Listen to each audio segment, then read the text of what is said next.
Good morning. We'll begin with an article from the Wall Street Journal that is dated March of 2013. This is over 11 years ago. And it's about how Chinese students come to the United States to study for university, but are having some trouble justifying the expense of it. U.S. students can qualify for big discounts in tuition and room and board through college loans and scholarships. But Chinese families pay the whole cost, full tuition, full room and board. And here in 2013, those costs added up to about $200,000. Here, though, we see the problem. Most of these Chinese students do return to China, 72% of them.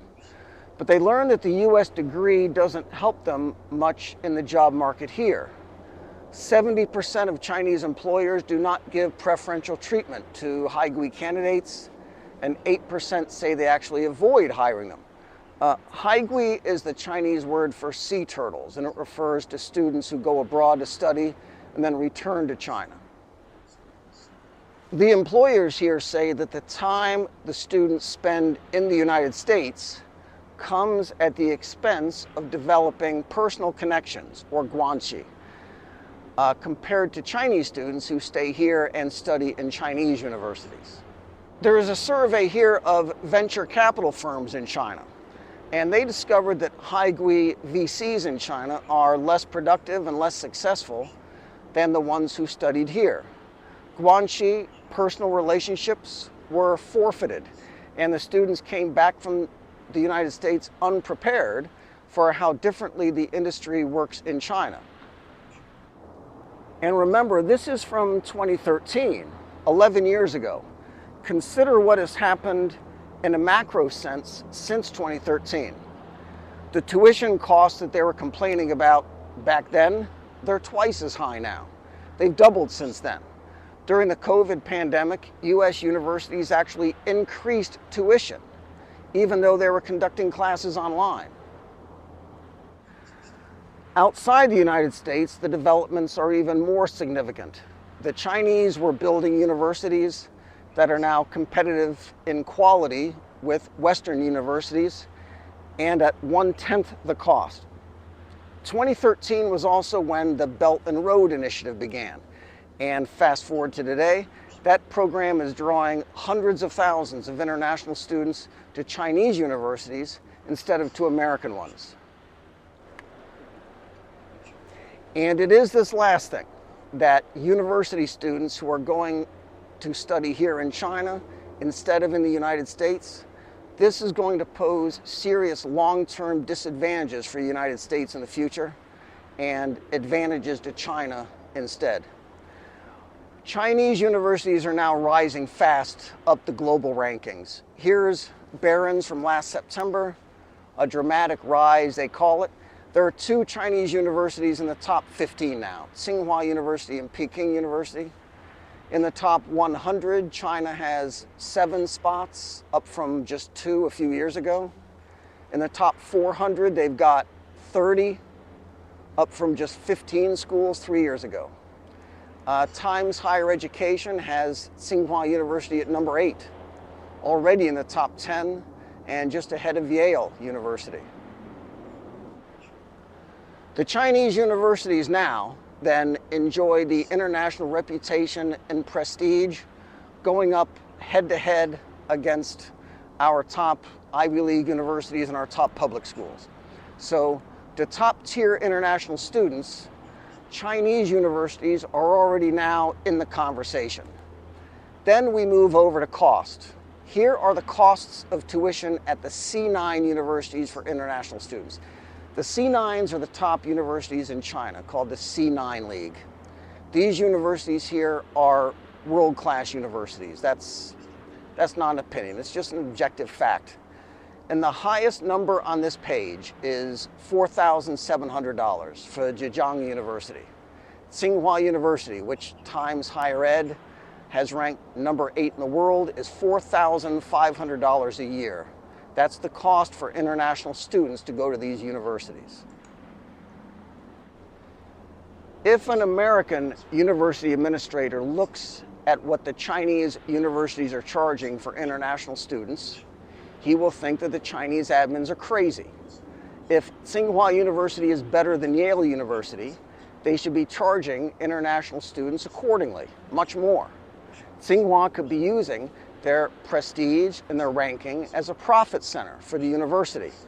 And so Tsinghua is leaving a lot of money on the table. That's what a US higher education official would say. This is the Christian Science Monitor, and it's a really terrific piece about China's investments abroad. The Chinese Belt and Road Initiative started in 2013, and it's China's program to develop deep economic and political ties across the developing world. The title of this piece says it all. China is going into South America, and the United States is leaving. The public opinion in Chile is divided somewhat in whether to be part of the old American bloc or whether China is offering Chile a better deal, a new way forward. And people in the first group are older and traditional. The second group, which favors China, is more pragmatic and is generally younger. People are the ones who go to college, so that's bad news for universities already, but it gets worse. Young academics in Chile all wanted scholarships to the US, but we're not even there anymore. The program shut down. Now China is offering 20,000 scholarships, and everyone wants to go to China. China thinks Chile is cool, and Chilean students are responding.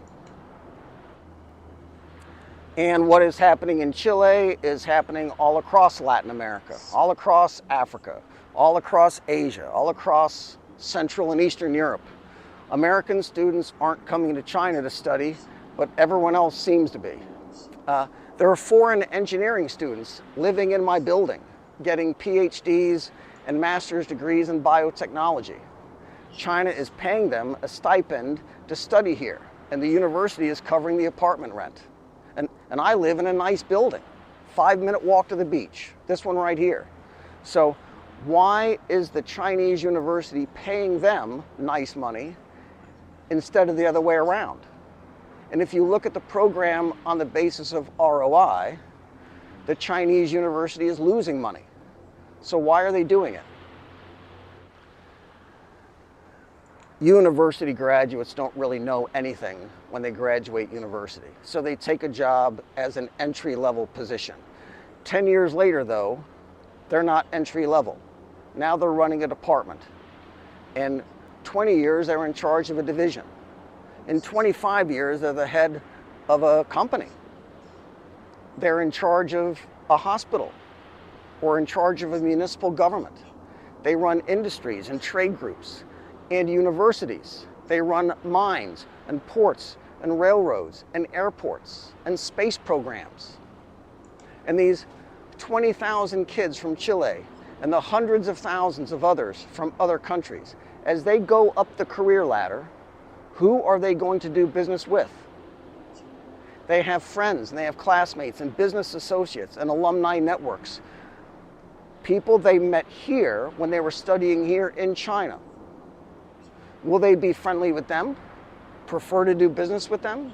The same people who went and studied and their families never had to worry about the cost? Or, as they move up the career ladder, will they cozy up instead with graduates of schools from the United States or in Europe or in Canada? The schools who are telling them today that they want them to go and study there if mom and dad has $500,000 in the bank. The question answers itself. And then we realize what these Chinese universities are doing, what they're thinking. The Chinese universities are just as good, and that's now reflected in our own rankings of them. They're also much less expensive when they don't have to be. But they are buying the loyalties and the future buying decisions and the relationships of hundreds of thousands of people from around the world today, their kids today. But in 25 years, they will be running companies and they will be running governments. And to Tsinghua University and these others here, and to China in particular, that is worth a lot more. Be good. This earth, the bosses and managers in our companies, the mayors and police in our towns, the governors and kings